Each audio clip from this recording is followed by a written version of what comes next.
It's a great honor to welcome the Speaker of the House to the great state of North Dakota on our 125th anniversary celebration. I know, weekend. happy birthday. Thank you. That's pretty cool. What do you think of this state? It's a lovely place. You know, I don't get here as often as I like to, but it's fascinating when you just drive across I-94 and you see agriculture, agriculture, and agriculture in a way bigger than you see most anywhere else in the country. It's very impressive. And of course, you're going to head west and see energy, and more energy. What's not to love? Right? I know. Yeah, pretty amazing.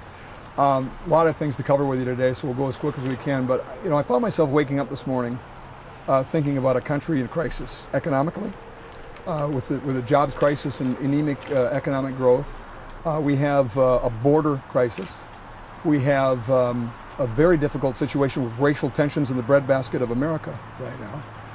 That's just in the United States, right? That's just domestically. Overseas, we've got you know, ISIS and this horrific situation. So much so, the Pope, our own Pope, says, "I bless this because these guys got to be taken out." We've got Israel, we've got Russia and Putin poking us in the eye, and we have a president of the United States who's at Martha's Vineyard.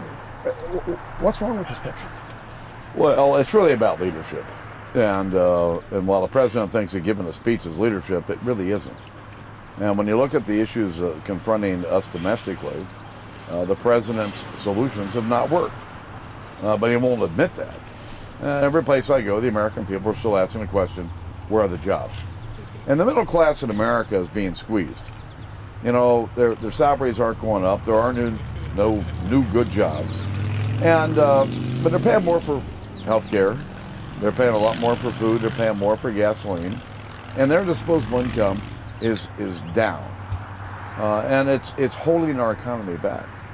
When you look at the international side, all of this is a result of the president's apology tour 5 years ago, when he went to Europe and he went to the Middle East and apologized for American leadership and apologized for America being strong. And look at the result. When America leads and America is strong, the world's a much safer place. World leaders are begging me every day, why can't you lead? We need America to lead. The world wants us to lead. And, but the president just won't do it. Why? He's just really not prepared for the job. The border. I want to talk about that a little bit. You probably have spent more time with this president of any Republican on the planet, I would imagine, right? Probably. The Speaker of the House has that relationship with the President of the United States. You've spoken with him recently, I understand, about the border, mano a mano. Does this president, does this administration want to secure the border?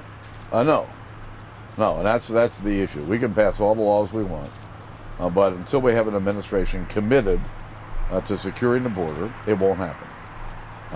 You know, George W. Bush, one of my close friends, think the world of him, but he wasn't committed to securing the border, and neither is President Obama. We've tried and tried and tried, but he just won't go there. So I'm committed to having immigration reform. We have a broken immigration system, broken in hundreds of different ways, and it all needs to be fixed.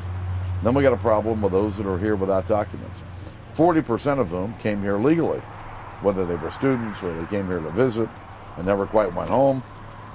We need to address this. But if we don't secure the border, there's really no way to fix this system in a rational way.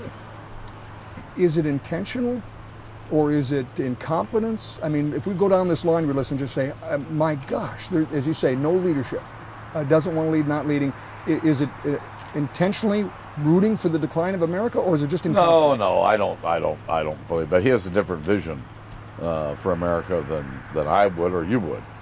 But when you look at this White House, you see incompetence at many levels. And this is not just me as a Republican talking. You can talk to Democrats as well. You know, every White House that I've worked with over the 25 years I've been there had an operation, a legislative operation, where they had staff that went out and talked to members, worked with members and their staffs, and you knew what was going on. If they have one, most members have never seen it. The head of their legislative operations, I've gotten to know now. They've got a new one here over the last year. Frankly, she's done a good job. But it's with me.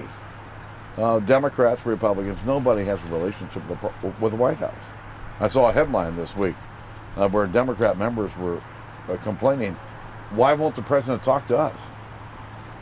So it's not about Democrats versus Republicans. It's a White House it's not very well organized and frankly not effective at all. I have a talk program, as you know, you've been on it many times over the years. A lot of listeners are frustrated with the president, and they put some of that frustration on House Republicans to say, you're our team. You're all we got in Washington, D.C. Go after this guy, get rid of him. Yeah. What is the best solution? Listen, I understand the frustration. I see people every day on the road. This is day 14 of a 35-day motor coach trip. And so I talk to a lot of people. And there's a lot of frustration out there. That's me. There's nobody more frustrated than I am.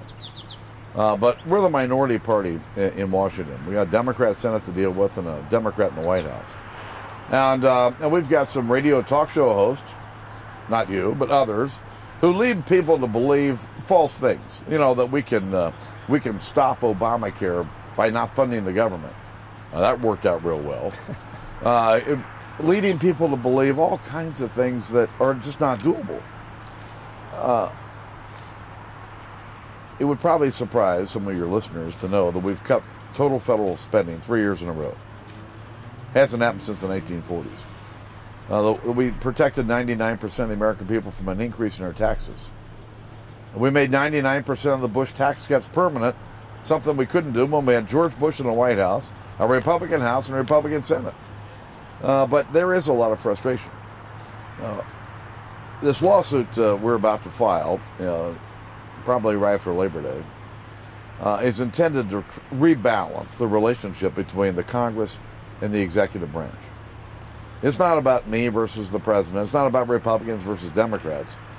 The president has the authority to do executive actions, but he doesn't have the authority to rewrite laws, which, in my view, on a number of occasions he has. And so we picked one. We picked the employer mandate in Obamacare. We think that it's our best shot. This has never happened in our history of our country where the Congress sued the executive branch. But we think, working with some legal scholars, that we may have a real serious shot here. This is about more than just this Congress and this president. If we win this lawsuit, we're going to have the ability to rebalance the relationship between the executive branch and the Congress in a way that will go on for decades to come. Let's talk a little bit about energy. There's a guy that you probably know by the name of Harold Hamm who told me this story before. He said, do you realize that if we took a portion of federal lands that are now off limits to oil and gas drilling and do it in a responsible way like we do it, right next to Teddy Roosevelt National Park, one of the most sacred places, or Lake Sakakawea, and do it responsibly, like we're doing it in North Dakota, we could see some light at the end of this tunnel to the tune of the federal debt would start going the other way. Why don't we do it? The president and his allies are opposed to additional oil and gas development on federal lands. Wait a minute, I thought they were responsible for all the increases. Oh, they'll take credit for all the increased production on private lands, but they won't really help us open up federal lands for more development. I had a conversation with the president in December of 2012, trying to do another big deficit reduction package. And during that conversation, the president said, well, I need more money for infrastructure. I said, Mr. President, we have big infrastructure needs. I'm all for more infrastructure. Problem is we have no way to pay for it. Now, Mr. President, I said, I've had this conversation with some of my colleagues, and I'm doing some research about opening up some of the Intermountain West federal lands and the Outer Continental Shelf for oil and gas development, and then using the federal share of the royalties to put that into our infrastructure. And we could really fund a serious infrastructure program if we did that. Well, that entitled me to a 50-minute lecture on the challenges of global warming. Well, I couldn't do that unless we did something about global warming. And so I sat there and endured this lecture, but He's big on lectures, by the way. Mr. Ham will tell you at some point he got a lecture one time after he brought up similar comment to the president. And the president said, "Meet my energy secretary. We're going to build an electric car, and we don't need you guys soon." That's what he said. I know. I mean, you can't make this up. You can't make it up. Let's talk a little bit about agriculture. Well, first of all, just to finish on energy, is that a role in turning our economy around? I mean, how big of a component is what's happening right here in North Dakota to transform what's happening in the rest of the country? Well, the energy boom in America is going to produce more jobs. It's going to produce lower energy cost. It's going to increase the disparity between what we pay for energy and the rest of the world. It means manufacturers are coming to the United States from around the world. It's going to produce more jobs. It's going to produce higher wages, regardless of who the president is. So it's a big deal. It's a really big deal for our country. We're going to be energy independent in North America within 2 years. We're going to be energy independent in America within 4 years. This is a really, really big deal for our country. I want to make it a bigger deal. Is it the model right here in North Dakota? I think what's going on in North Dakota is this is like manna falling from heaven. This is big stuff, and you're all doing a great job with it. I think we're blessed. You know, when you look at blessed. Yeah. No. You're more than blessed. You've got all this oil and gas. You've got this great land for agriculture. This is a great place, and you're very fortunate. It's the North Dakota miracle. This fellow sitting next to you, who's a freshman member of the House, as you know, was on our program once a week talking about that farm bill for a long darn time. Oh, trust me, he talked to me every week about the farm bill, that's a fact. And he talked to a lot of other members about the farm bill. It's unfortunate that it took as long as it did to get it finished, but with Kevin's help, we were able to get the farm bill done, and I think everybody in agriculture is pleased with the outcome. And Kevin, you had a few of your producer friends in the room with the speaker today in North Dakota. They seem pretty pleased, from sugar to corn to soybeans to everybody in between. They were all there. They all expressed their gratitude to the speaker, who, by the way, I did speak to him every week about it. He's right about that, but half the time he initiated the conversation because it was important to him as well. And our entire leadership team, really, it was really the first failure was frankly, the Democrats didn't deliver the votes they said they would deliver. They delivered 20-some votes. Well, when that happens, when you're counting on 60, you go back to the drawing board and you do the bill up a little bit differently, and we got it done. But and the one bad thing in it was this conservation compliance deal, which came from Senate Democrats. Oh, that's you know. You know, the House could do its job, but at the end of the day, we have to deal with a Democrat-controlled Senate.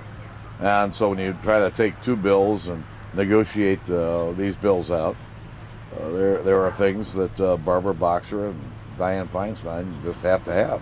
Heidi Heitkamp's a freshman senator from North Dakota, a Democrat. Little inside baseball here. Does she have any shot influencing Harry Reid on votes, for instance, on the border bill you guys passed, or on Keystone Pipeline? Keystone Pipeline. I mean, is it realistic for us as North Dakotans to expect Heidi Heitkamp to go into the leader's office and say, "Mr. Harry Reid, I need this"? Is that realistic? I'm sure she could do it, but you know, she's dealing with Harry Reid. Right. She should try. Harry Reid has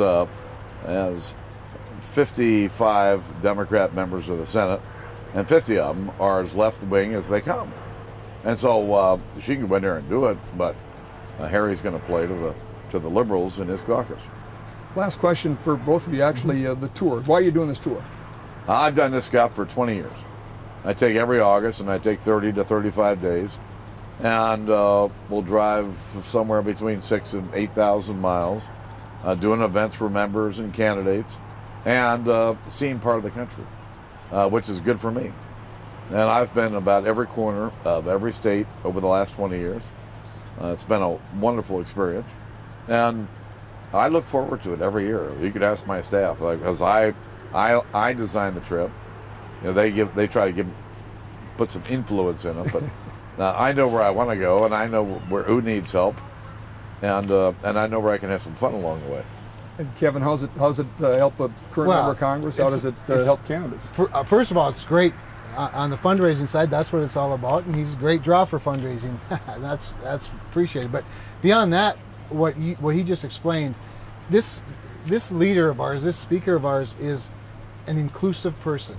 He listens to a lot of people, and believe me, not all of our conferences is reasonable as I am, you know. So he has to, or you, Scotty, or you. So he comes on here and he does listen to people, real people on the ground, making America America, And that has an impact on how we do our jobs and how he leads our nation. I always love it when members tell me, well, this is what America's saying.